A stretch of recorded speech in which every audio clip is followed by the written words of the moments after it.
ఓం నమో వెంకటేశాయ. 10వ తరగతి విద్యార్థులకు శ్రీరామాయణం తెలుగు ఉపవాచకం బోధనా కార్యక్రమానికి స్వాగతం.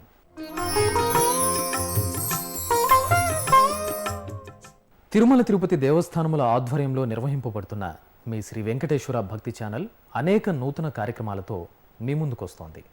ఆ క్రమంలో రూపొందించిన సరికొత్త కార్యక్రమం శ్రీరామాయణం 10వ తరగతి తెలుగు ఉపవాచకం.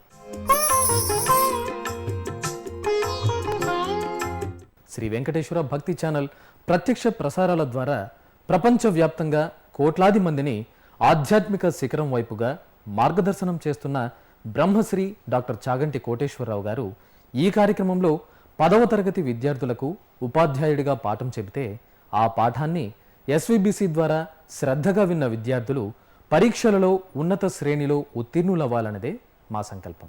టీవీ ముందు కూర్చున్న 10వ తరగతి విద్యార్థులారా, ఇప్పుడు కార్యక్రమాన్ని ప్రారంభిద్దామా? అయితే ఈ కార్యక్రమాన్ని తిలకించే విద్యార్థులు కొన్ని నియమాలను పాటించవలసి ఉంటుంది.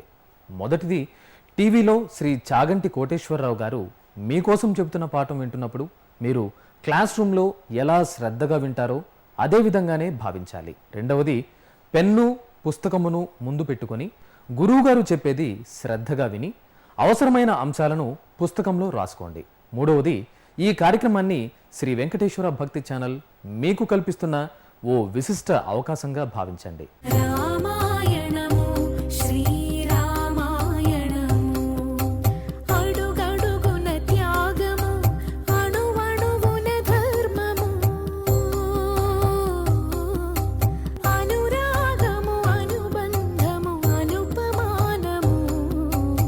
నాలుగవ భాగంలో కిష్కింధకాండ గురించి తెలుసుకుందామా?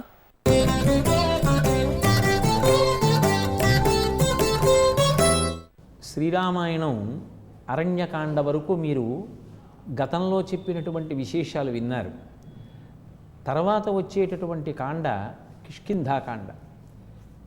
ఈ కాండకి ఈ పేరు రావడానికి ప్రధానమైనటువంటి కారణం కిష్కింధలో జరిగినటువంటి వృత్తాంతాన్నంతటినీ కూడా వివరించింది. రామలక్ష్మణులు ఇద్దరూ కూడా పంపా సరోవర తీరంలో విహరిస్తూ అక్కడి నుంచి బయలుదేరి ఆ ఋష్యమూక పర్వతం వైపుగా వెడుతున్నారు. వెడుతుండగా ఆ పంపా సరోవర తీరంలో ఉన్నటువంటి ప్రకృతి ఎంత శోభస్కరంగా ఉన్నా, అరవిరిసినటువంటి పువ్వులు, ఆ నదిలో ప్రవహిస్తున్నటువంటి జలాలు, అందులో ఉన్నటువంటి చేపలు, ఇవన్నీ మనసుకి ఉల్లాసాన్ని ఇస్తున్నా రాముడు మాత్రం తరచుగా సీతమ్మ జ్ఞాపకానికి వస్తున్నటువంటి కారణం చేత చాలా శోకమును పొంది ఉన్నాడు. చాలా నిరుత్సాహంగా ఉన్నాడు. చూశాడు లక్ష్మణస్వామి. ఒక మాట చెప్పాడు, అన్నయ్య, జీవితంలో అన్నిటికన్నా పెద్ద శత్రువేది అంటే శోకమే. శోకమునకు కొంత బలం ఉంది. ఏమిటి ఆ బలం అంటే, శోకం మనుష్యులకు ఉన్నటువంటి ధైర్యాన్ని పోగొట్టేస్తుంది. ఎలా అయితే మన శత్రువు మనకున్న ధైర్యాన్ని పోగొడతాడో, శోకము మనకున్నటువంటి ధైర్యాన్ని పోగొట్టేస్తుంది. ఎప్పుడైతే ధైర్యం పోయిందో ఆలోచన పోతుంది. ఆలోచన పోగానే మనిషి చెయ్యవలసినటువంటి పనిని మరిచిపోతాడు. అన్నయ్య, జీవితంలో ఉత్తమమైనటువంటి వ్యక్తికి ఉండవలసినటువంటి ప్రధానమైన లక్షణం ఉత్సాహం. ఒక్కొక్కసారి మనం అనుకున్నట్టుగా పని జరగకపోవచ్చు, ఒక్కొక్కసారి కష్టాలు ఎదురు రావచ్చు, ఒక్కొక్కసారి సమస్యలు రావచ్చు. అంత మాత్రం చేత నేల పడిపోకూడదు. ఎదురు తిరిగి నిలబడగలగాలి, ముందుకి వెళ్ళగలగాలి. అలా ఎవడు ఉత్సాహంతో నిలబడతాడో వాడు సాధించలేని కార్యం లేదు. కాబట్టి అన్నయ్య, నీకు తెలియని విషయాలు కావు, నువ్వు శోకాన్ని విడిచిపెట్టు. మనం తప్పకుండా రావణ సంహారం చేసి వదినమ్మ సీతమ్మ యొక్క దర్శనాన్ని పొందగలుగుతాం అని చెప్తే లక్ష్మణస్వామి యొక్క మాటల చేత రాముడు ఊరడిల్లాడు. ఈ విషయాలు మనం తెలుసుకున్నప్పుడు ఒక్క విషయం బాగా గుర్తుపెట్టుకోవాలి. జీవితం పూలపాన్పు కాదు. అన్ని వేళలా సుఖాలు ఉండవు. ఒక్కొక్కసారి జీవితంలో గొప్ప గొప్ప దుఃఖాలు వస్తాయి. ఒక్కొక్కసారి పెద్ద పెద్ద సమస్యలు వస్తాయి. ఒక్కొక్కసారి మనం ఊహించని రీతిలో ఆపదలు వస్తాయి. వచ్చినప్పుడు శోకం కలగకుండా ఉండదు. అసలు శోకం కలగకుండా ఉండాలి అని ఎవ్వరూ చెప్పలేరు. కానీ శోకము చేత ఇక ముందుకి అడుగు వెయ్యలేని స్థితిని మాత్రం పొందకూడదు. మళ్ళీ పూనిక పొందాలి. అప్పుడే రామాయణ కావ్యం లాంటి కావ్యాలు మనకి ఉపయోగపడతాయి. కాబట్టి రామలక్ష్మణులు ఋష్యమూక పర్వతం దగ్గరికి వెళ్ళగానే సుగ్రీవుడు చూశాడు. ఎవరో అపారమైనటువంటి తేజస్సు కలిగినటువంటి ఇద్దరు నరులు వస్తున్నారు. బహుశः నా అన్న వాలి నన్ను చంపడానికి వీళ్ళని పంపించి ఉంటాడు అని అనుకొని గొప్ప భయాన్ని పొంది ఉనికిపోయి ఆ కొమ్మ మించి ఈ కొమ్మ మీదకి దూకుతూ అరణ్యమంతా తిరుగుతున్నాడు. హనుమ చూశారు. వెంటనే సుగ్రీవుడి దగ్గరికి వెళ్ళి, దేనికింత భయపడతావు? అసలు వచ్చిన వాళ్ళు ఎవరో తెలియకుండా భయపడవలసిన అవసరం ఏమిటి అంటే, సుగ్రీవుడు నువ్వు వెళ్ళి వచ్చిన వాళ్ళెవరో విచారణ చేయమన్నాడు. తాను యథారూపంతో వెడితే, అంటే వానరుడిగా వెడితే సుగ్రీవుడి యొక్క సచివుణ్ణి మంత్రిని అని చెప్తే ఆ నరులు నిజం చెప్తారో చెప్పరో అని, సన్యాసి వేషంలో వెడితే సన్యాసిని చూసి భయపడవలసిన అవసరం ఉండదు కనుక నిజం చెప్తారని హనుమ సన్యాసి వేషం ధరించి రామలక్ష్మణుల దగ్గరికి వెళ్ళారు. వెళ్ళి, మీరు చూస్తే రాజకుమారులలా ఉన్నారు, వేషాలు చూస్తే ఇంత ఏ ఆభరణాలు పెట్టుకోకుండా ధనుర్బాణములు ధరించి ఈ అరణ్యంలో తిరుగుతున్నారు, అసలు మీరెవరు, ఎందుకు వచ్చారు అని అనేక ప్రశ్నలు వేశారు. హనుమ మాట్లాడినటువంటి మాటలన్నీ విన్నారు రామచంద్రమూర్తి. విని హనుమతో జవాబు చెప్పకుండా పక్కన ఉన్న సోదరుడు లక్ష్మణస్వామి వంక తిరిగి ఒక మాట అన్నారు. యజుర్వేదం బాగా చదవనివాడు, ఋగ్వేదం చదవనివాడు, సామవేదం చదవనివాడు, అథర్వణ వేదం చదవనివాడు, గురుముఖత నేర్చుకోనివాడు, వేదాన్ని వేదాంగములతో వ్యాకరణాదులతో నేర్చుకోనివాడు, వ్యాకరణమునందు నిష్ణాతుడు కానివాడు ఇంత బాగా మాట్లాడలేడు. ఇతను ఎంత బాగా మాట్లాడుతున్నాడంటే, ఇతనిలాంటి వ్యక్తి స్నేహితుడిగా ఉన్నా, ఇట్లాంటి వ్యక్తి మంత్రిగా ఉన్నా, కత్తి ఎత్తి చంపడానికి సిద్ధపడ్డవాడు కూడా ఇతని మాటలు విని కత్తి దింపేస్తాడు. అంత గొప్ప మాట చాతుర్యం ఉన్నవాడు. నేను ఎక్కడికైనా వెళ్ళగలను అని చెప్తున్నాడు. లక్ష్మణ, ఈయనతో నువ్వు మాట్లాడు అన్నాడు. అంటే అసలు ఇలా మాట మాట్లాడేటప్పటికీ రాముడి యొక్క అభినందన పొందినటువంటి వారు స్వామి హనుమ. అందుకే హనుమకి నమస్కారం చేసిన, హనుమ మాట్లాడేటటువంటి తీరుని గమనించిన, హనుమ యొక్క జీవితాన్ని చదివిన మనందరికీ కూడా బాగా మాట్లాడడం అలవాటవుతుంది. ఉపవాచకము అన్న మాటకు అర్థం వివరణగా చెప్పినటువంటి విషయం ఉండదు, సంక్షిప్తంగా కథని అందిస్తారు. ఎప్పుడైతే రామచంద్రమూర్తి యొక్క ప్రశంసని హనుమ పొందారో, లక్ష్మణస్వామి తామిరువురము వచ్చినటువంటి కార్యం గురించి వివరించారు. వెంటనే సన్యాసి రూపాన్ని విడిచిపెట్టేసినటువంటి హనుమ తమ యొక్క యథార్థమైనటువంటి విషయాన్ని చెప్పి, తమ ప్రభువైనటువంటి సుగ్రీవుడు పడుతున్నటువంటి కష్టం గురించి వివరించి, సుగ్రీవుడికి రాముడికి సంధి చెయ్యడం కోసం ఆ రామలక్ష్మణులిద్దరినీ తమ భుజాల మీద కూర్చోపెట్టుకొని తీసుకుని సుగ్రీవుడి దగ్గర దింపారు. రాముడికి సుగ్రీవుడికి అగ్నిసాక్షిగా సంధి కుదిరింది. ఇద్దరు స్నేహితులయ్యారు. ఎప్పుడైతే రాముడు సుగ్రీవుడు స్నేహితుడయ్యారో వెంటనే ముగ్గురికి ఎడమ కన్ను అదిరిందిట. సీతమ్మ ఎడమ కన్ను అదిరింది. ఎక్కడ ఉంది సీతమ్మ? లంకాపట్టణంలో ఉంది, అశోకవనంలో. ఆమెకి ఎడమ కన్ను అదిరింది. రావణాసురుడికి ఎడమ కన్ను అదిరింది. వాలికి ఎడమ కన్ను అదిరింది. మగవాడికి ఎడమ కన్ను అదిరితే అశుభ సూచన, స్త్రీకి ఎడమ కన్ను అదిరితే శుభ సూచన. సీతమ్మకి ఎడమ కన్ను అదిరింది అంటే సుగ్రీవుడు రాముడు మైత్రి చేసుకున్న కారణం చేత తొందరలోనే సీతమ్మ రాముడి పక్కన చేరుకుంటుంది. ఎప్పుడైతే సుగ్రీవుడు రాముడు కలుసుకున్నాడో వాలి వధింపబడతాడు, రావణుడు వధింపబడతాడు. అందుకే వాళ్ళకి ఎడమ కన్ను అదిరింది. వాళ్ళిద్దరూ స్నేహం చేసుకున్న తరువాత సుగ్రీవుడి ఆజ్ఞ మేరకి వానరులు తీసుకొచ్చి ఒకనాడు సీతమ్మ విడిచిపెట్టినటువంటి నగల మూట అక్కడ ఉంచారు. ఒకనాడు ఒక స్త్రీ ఆకాశ మార్గంలో అపహరింపబడి తీసుకొని పోబడుతూ ఉండగా తన చీర కొంగు చింపి నగలు మూట కట్టి విడిచిపెట్టింది.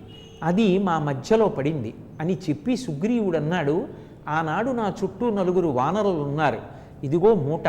రామ, ఇవి సీతమ్మ యొక్క నగలా గుర్తించమన్నాడు. ఆ మూట విప్పాడు. కానీ సీతమ్మ పేరెత్తగానే వచ్చినటువంటి దుఃఖం వలన కన్నులలో నీరు అడ్డంగా నిలబడిన కారణం చేత రాముడు గుర్తించలేకపోయాడు. లక్ష్మణ, నువ్వు గుర్తించన్నాడు. లక్ష్మణుడు ఆ నగలు తీసి చేత్తో పట్టుకుని, అన్నయ్య ఇవి కేయూరములు, బాహువులకు పెట్టుకుంటారు. అన్నయ్య ఇవి కుండలములు, చెవులకు పెట్టుకుంటారు. ఇవి మెడలో వేసుకునే గొలుసులు. అన్నయ్య ఇవి నాకు జ్ఞాపకానికి లేవు, కానీ ఇవి మాత్రం అన్నయ్య స్త్రీలు పాదములకు పెట్టుకునేటటువంటి ఆభరణములు, ఇవి నాకు బాగా జ్ఞాపకం ఉన్నాయి. ఎందుకో తెలుసా? అరణ్యవాస కాలంలో ప్రతిరోజు నేను నిద్ర లేవగానే వదిన తల్లితో సమానం కనుక నేను సీతమ్మ పాదములకు నమస్కారం చేసేవాడిని.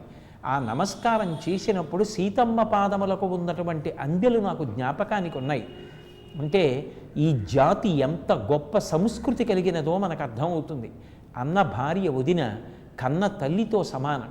అంటే ఈ దేశంలో సంస్కృతి ఎంత గొప్పగా ఉండేది అంటే నిద్ర లేవగానే తల్లికి తండ్రికి అన్నకి వదినకి నమస్కరించేవారన్నమాట.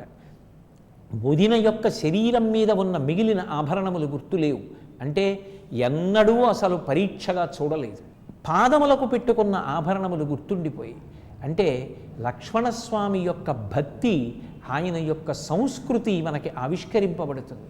మీరు పిల్లలు రాబో కాలంలో ఈ జాతి సంస్కృతిని నిలబెట్టవలసిన వాళ్ళు మీరు, పరమ గౌరవంతో ప్రవర్తించవలసిన వాళ్ళు మీరు. అందుకు రామాయణం మీకు ఉపవాచకంగా ఇవ్వబడింది. దాని వలన మీరు బాగా సంస్కృతి యందు ఊంచుకునేటటువంటి ప్రయత్నం చెయ్యాలి. లక్ష్మణస్వామి ఆభరణములు గుర్తుపెట్టిన తరువాత అవి సీతమ్మ ఆభరణములే అని రామలక్ష్మణులు నిర్ణయించుకున్నారు.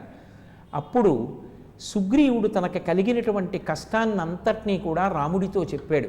ఒకనాడు వాలి సుగ్రీవులు ఇద్దరు అన్నదమ్ములు చాలా సఖ్యంగా ఉండేవారు. వాలి అపారమైనటువంటి బలం కలిగినవాడు. ఒకనాడు అర్ధరాత్రి మాయావి అనబడేటటువంటి ఒక రాక్షసుడు వచ్చాడు. పెద్ద అట్టహాసం చేశాడు. వాలి యుద్ధానికి రా అన్నాడు. వాలి యుద్ధానికి వెళ్ళి ఆ మాయావిని వెంట తరిమాడు.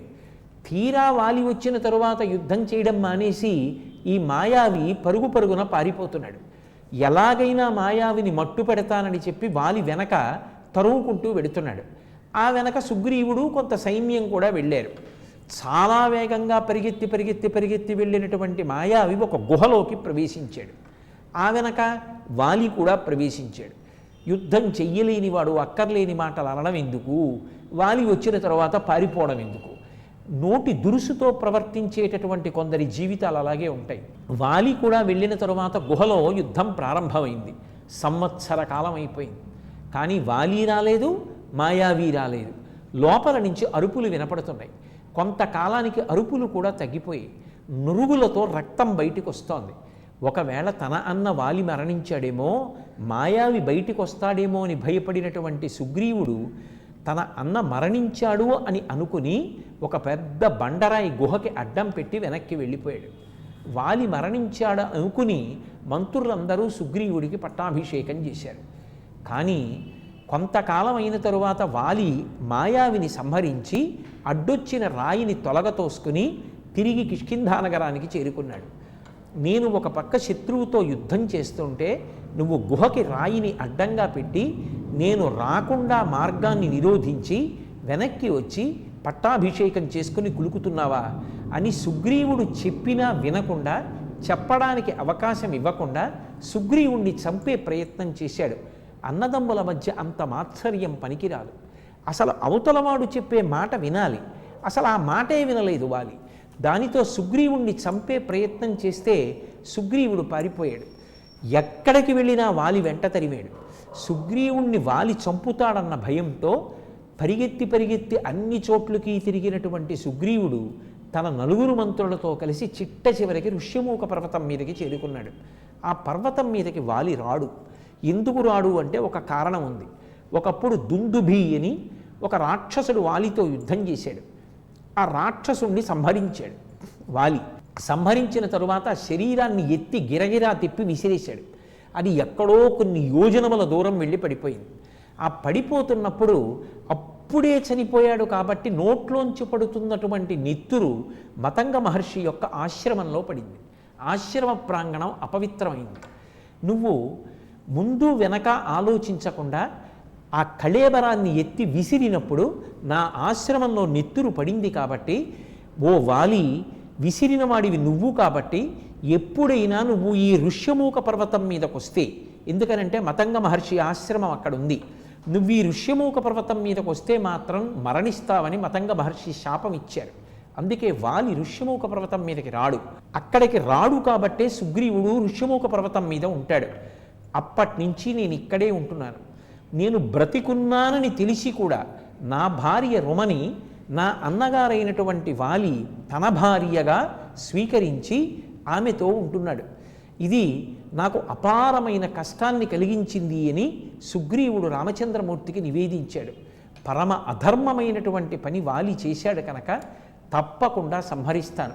ఒక స్నేహితుడు చెయ్యవలసినటువంటి ఉపకారం యువతల స్నేహితుడు చాలా బాధతో ఉంటే మనశ్శాంతి కల్పించాలి. ఉపకారం చేసిన వాడెవరో వాణ్ణి స్నేహితుడు అని పిలుస్తారు. కాబట్టి నీకు తప్పకుండా ఉపకారం చేస్తానని రాముడు సుగ్రీవుడితో చెప్తే సుగ్రీవుడు యుద్ధానికి బయలుదేరాడు. నేను వాలిని వధిస్తానని మాట ఇచ్చినటువంటి రాముడు కూడా బయలుదేరాడు. కానీ వాలితో సమానంగా యుద్ధం చెయ్యగలడా అని సుగ్రీవుడికి అనుమానం. ఆ దుందుబి మరణించినప్పుడు ఎత్తి అంత దూరం విసిరాడు. ఇదిగో దుందుబి కళేబరం, నువ్వు కూడా విసరగలవా అని రాముడిని అడిగాడు. వెంటనే రాముడు తన కాలి బొటన వేలుతో ఆ కళేబరాన్ని 10 యోజనముల దూరం విసిరేశాడు. కొంత నమ్మకం వచ్చింది. మా అన్నగారు 7 సాలవృక్షములను అంటే మద్ది చెట్లను రోజు ఊపుతాడు, ఆకులు కూడా రాలిపోతాయి. నువ్వు కూడా వాటిని అంత ఊపగలిగినటువంటి బలమున్నవాడివా అని అడిగాడు. రాముడు ఒక్క బాణంతో 7 మద్ది చెట్లను కొట్టేశాడు. ఆ కొట్టినప్పుడు బాణం పాతాళ లోకానికి వెళ్ళి వెనక్కి తిరిగి కన్ను మూసి తెరిచేలోగా మళ్ళీ బాణతూ నీరంలోకి వచ్చేసింది. ఇప్పుడు రాముడి యొక్క బాణ వేగాన్ని చూశాడు. వాలిని సంహరించగలడని నమ్మకం పొందాడు. రామలక్ష్మణులు ఈ సుగ్రీవుడు కలిసి కిష్కింధా నగరానికి వెళ్ళారు. అంతఃపురం ముందు నిలబడి సుగ్రీవుడు పెద్దగా అరిచాడు, ఓ వాలి, యుద్ధానికి రా అని. ఆశ్చర్యపోయాడు వాలి. నేనొస్తానని ఇంతకాలం ఋష్యమూక పర్వతం మీద దాక్కున్న సుగ్రీవుడు నా అంతఃపురం ముందుకే వచ్చి అరుస్తున్నాడే అని ముందు వెనకలు ఆలోచించకుండా వచ్చి సుగ్రీవుడితో యుద్ధానికి తలబడ్డాడు. వాలి యొక్క పౌరుష పరాక్రమముల ముందు సుగ్రీవుడు నిలబడలేడు కనుక ఆయన గుద్దినటువంటి పిడిగుద్దులకు, ఆయన పెట్టినటువంటి బాధకి నోట్లోంచి నెత్తురు కక్కుతున్నాడు సుగ్రీవుడు. అయినా రాముడు బాణప్రయోగం చెయ్యల. ఇక వాలితో యుద్ధం చేయలేక సుగ్రీవుడు మళ్ళీ పారిపోయి ఋష్యమూక పర్వతం మీదకి ఎక్కాడు. రామలక్ష్మణులు మళ్ళీ తిరిగి వచ్చారు. సుగ్రీవుడు చాలా బాధపడ్డాడు. నువ్విచ్చిన మాటకి వాలితో యుద్ధానికి వెళ్ళాను, వాలి అన్ని దెబ్బలు కొడుతున్నా నేను యుద్ధం చేస్తున్నాను, బాణం వేయలేదు, వాలిని సంహరించలేదు. ఎందుకు సంహరించలేదని అడిగాడు. మీరిద్దరూ అన్నదమ్ములు, ఒకే పోలికతో ఉన్నారు. సరిగ్గా గుర్తు పట్టలేక నేను తొందరపడి బాణం వేస్తే అది పొరపాటున నువ్వు వాలి అనుకుని వేసేస్తే, నువ్వు మరణిస్తే నాకు మహాపాపం సంక్రమిస్తుంది. స్నేహం అన్న పేరుతో నీతో సంధి చేసుకుని సోదరుడితో సమానమైనటువంటి నిన్ను నేను చంపకూడదు. అందుకే వాలి ఎవరో సుగ్రీవుడెవరో గుర్తుపట్టడానికి తగిన వ్యవస్థ ఏర్పాటు చేసుకున్న తర్వాత బాణం వేద్దామని ఊరుకున్నాను. అందుకే ఇప్పుడు నీ మెడలో నాగకేసర లతని వేస్తాను అని లక్ష్మణస్వామిని పిలిచి నాగకేసర లత తీసుకురమ్మని ఆ పుష్పించిన తీగని మెడలో అలంకారం చేశాడు. ఇప్పుడు నాకు తెలుస్తుంది నువ్వు సుగ్రీవుడవని. వెళ్ళి మళ్ళీ వాలిని యుద్ధానికి పిలవమన్నాడు. మళ్ళీ సుగ్రీవుడు వెళ్ళి వాలిని యుద్ధానికి పిలిచాడు. వాలి మళ్ళీ గబగబా యుద్ధానికి వస్తున్నాడు. వాలి భార్య తార. రామాయణంలో తార ఎక్కడ మాట్లాడినా మెరుపు, చదివి తీరాలి. తార వాలికి అడ్డెళ్ళింది. బాగా ఆలోచించు, అసలు నీ సోదరుడు నీ పేరు చెప్తే భయపడతాడు.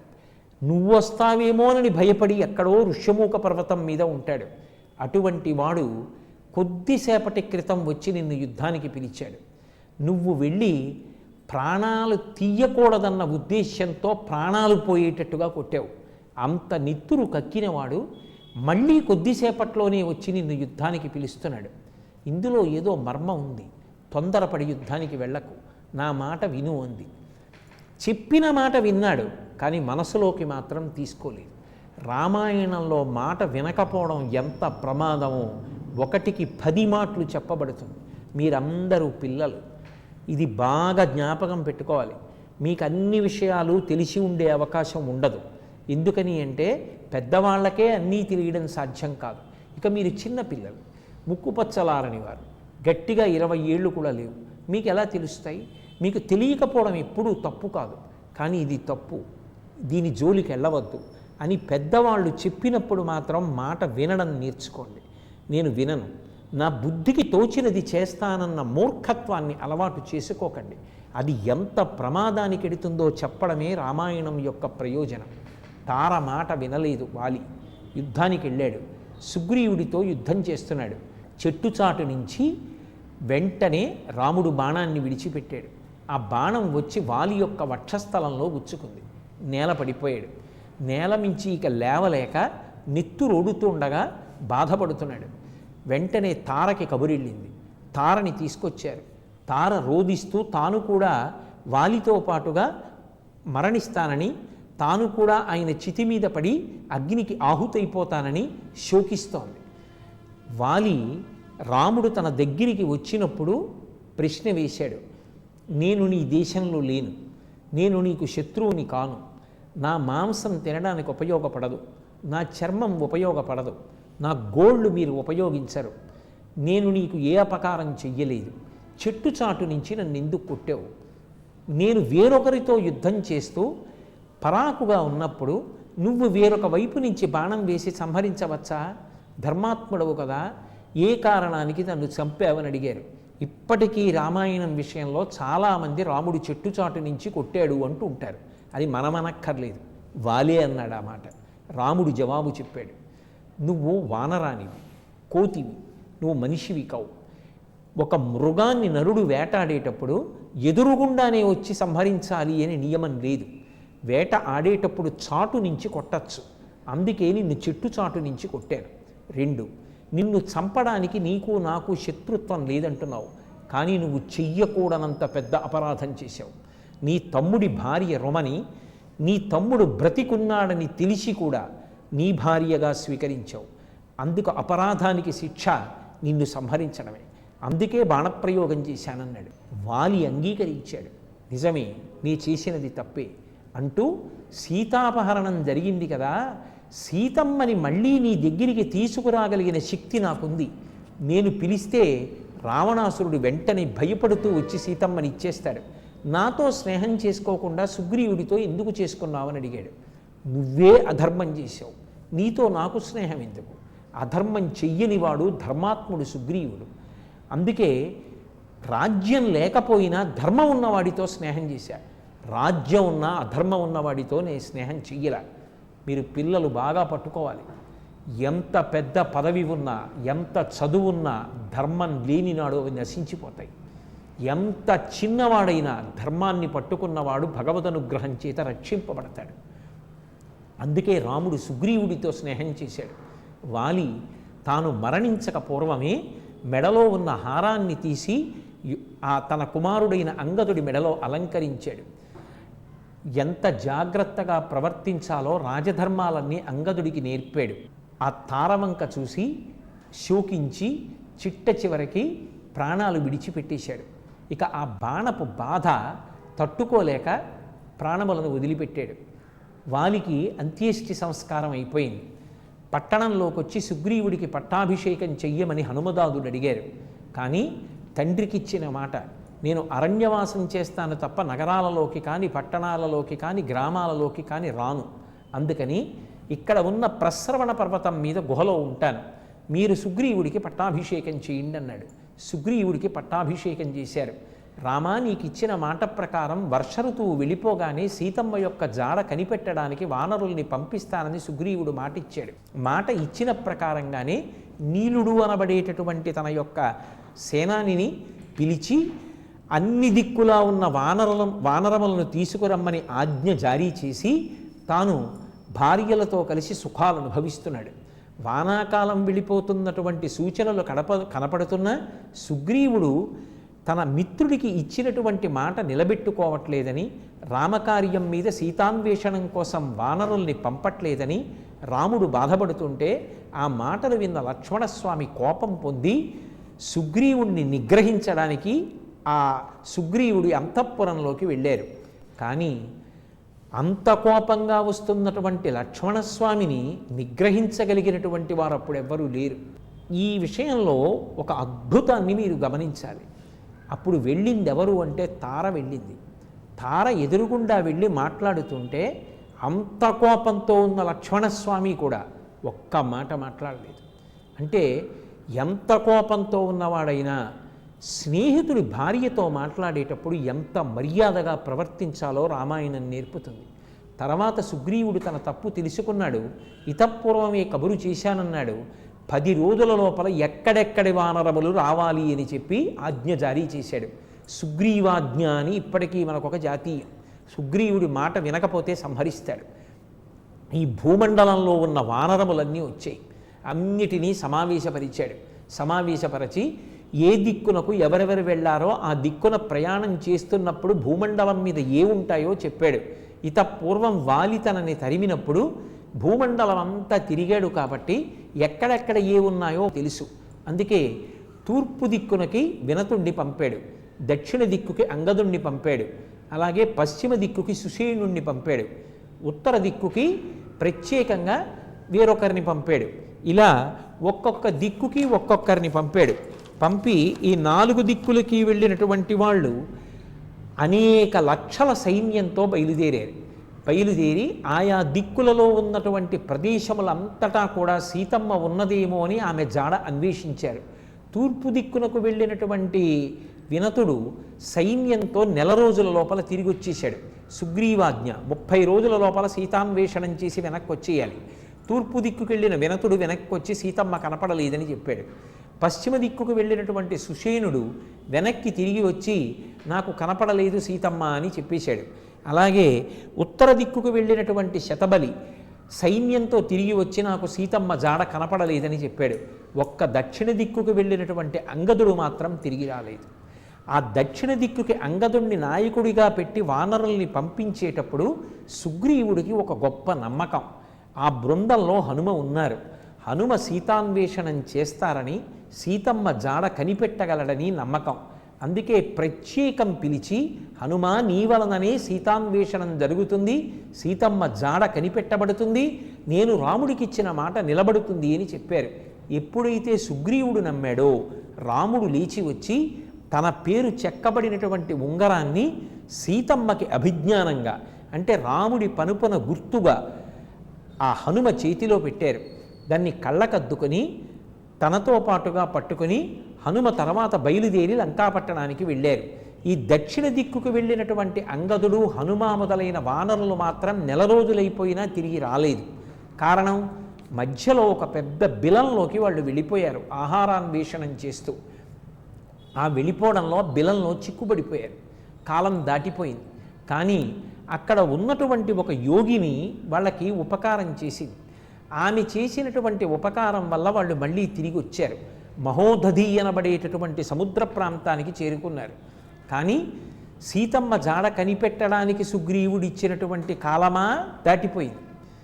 సీతమ్మ జాడ కనిపెట్టడానికి మార్గమా తెలియట్లేదు. వెనక్కి వెళ్ళలేరు, ముందుకి వెళ్ళలేరు. అప్పుడు వాళ్ళందరూ సమావేశం పెట్టుకొని వాళ్ళకు వచ్చిన కష్టం గురించి మాట్లాడుకుంటూ రామకథ చెప్పుకుంటున్నారు. ఆ చెప్పుకుంటుండడంలో జటాయువు పేరెత్తారు.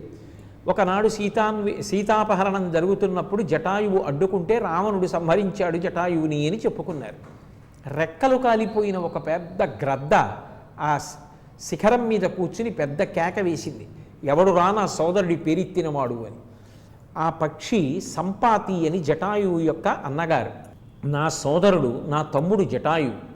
ఇదిగో నాకు దివ్య దృష్టి ఉంది, ఇక్కడ నుంచి చూసి చెప్తున్నాను, లంకాపట్టణంలో సీతమ్మ ఉన్నది అని సీతమ్మ జాడ చెప్పింది. సీతమ్మ జాడ చెప్పి మాటతో ఉపకారం చెయ్యగానే కాలిపోయిన రెక్కలు సంపాతికి మళ్ళీ వచ్చాయి. అంటే రామకార్యం మీద వెడుతున్న వాళ్ళకి, మంచి పని మీద వెడుతున్న వాళ్ళకి, ఒక సత్కార్యం మీద వెడుతున్న వాళ్ళకి ఉపకారం చెయ్యడానికి సిద్ధపడినంత మాత్రం చేత కాలిపోయిన రెక్కలు మళ్ళీ వచ్చాయంటే సమాజ హితం కోసం. రామకార్యం అంటే రాముడు ఎప్పుడూ ధర్మాన్ని కాపాడతాడు. ధర్మం కోసం ప్రయత్నించే వాళ్ళకి చేసేటటువంటి ఉపకారం మనుష్యుల యొక్క రెక్కలు కాలిపోయినా మళ్ళీ పుట్టేటట్టు చేసింది. సంపాతికి మరి కాలిపోయిన రెక్కలు వచ్చాయి కదూ. రామ కార్యంలో వెడుతున్న వాడికి మాట సాయం చేస్తేనే అంత గొప్పదైతే రామ కథ వినడం, రామాయణం చదవడం, రామనామం చెప్పడం, రాముడిలా బ్రతికే ప్రయత్నం చేయడం ఎంత మంచివో చెప్పకుండా చెప్పడం ఈ ఉపవాచకం యొక్క ప్రయోజనం.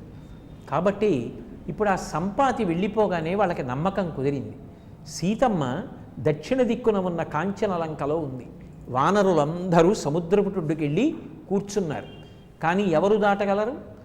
ఎవరికీ బలం సరిపోలేదు. అందులో ఎందరో వీరులు ఉన్నారు. కానీ 100 యోజనముల సముద్రాన్ని దాటి వెళ్ళి తిరిగి రాగలిగిన వాళ్ళు లేరు. ఒక్క అంగదుడు మాత్రం వెళ్ళగలను, కానీ తిరిగి రాగలనో లేనో చెప్పలేనన్నాడు. అప్పుడు జాంబవంతుడు లేచి హనుమని స్తోత్రం చేశారు. తనలో ఉన్న శక్తి తనకి తెలిసింది. వెంటనే హనుమ తన శక్తి తెలుసుకున్నారు. నేను గ్రహములతో నక్షత్రములతో ఉన్నటువంటి ఈ ఆకాశాన్నంతటినీ కూడా చాపగా చుట్టగలను. 100 యోజనముల ఈ లవణ సముద్రాన్ని అవలీలగా దాటి ఆవలి ఒడ్డుకి వెళ్ళగలను. గరుత్మంతుడు ఈ ఆకాశ మార్గంలో ఎగురుతూ వెడుతూ సముద్రంలో ఉన్న చేపల్ని ఎలా తన్నుకుపోతాడో అలా అంత వేగంతో ఆకాశంలో వెళ్ళగలను. నా తండ్రి అయినటువంటి వాయుదేవునికి ఎంత వేగమున్నదో నాకంత వేగమున్నది. కాబట్టి నేను ఈ ఆకాశ మార్గంలో బయలుదేరి వెళ్ళి సీతమ్మ యొక్క జాడ కనిపెడతాను. ఇక్కడి నుంచి నేను లంఘించి పైకి లేస్తే భూమి నా యొక్క ఆ పైకి ఎగిరినటువంటి ధాటిని తట్టుకోలేదు కనుక ఇక్కడే ఉన్నటువంటి మహేంద్ర పర్వత శిఖరం నుంచి నేను బయలుదేరతాను అని మానసికంగా గొప్ప ఉత్సాహంతో సంతోషంతో తాను లంకాపట్టణాన్ని చేరిపోయినటువంటి పట్టుదలతో స్వామి హనుమ మహేంద్రగిరి శిఖరం మీద నిలబడినటువంటి పరమాద్భుతమైనటువంటి ఘట్టం దగ్గర ఈ కిష్కింధకాండ పూర్తయింది. విన్నారుగా గురువుగారు చెప్పిన శ్రీరామాయణంలోని కిష్కింధకాండం 5వ భాగంలో సుందరకాండం గురించి తెలుసుకున్నాం. ఓం నమో వెంకటేశాయ.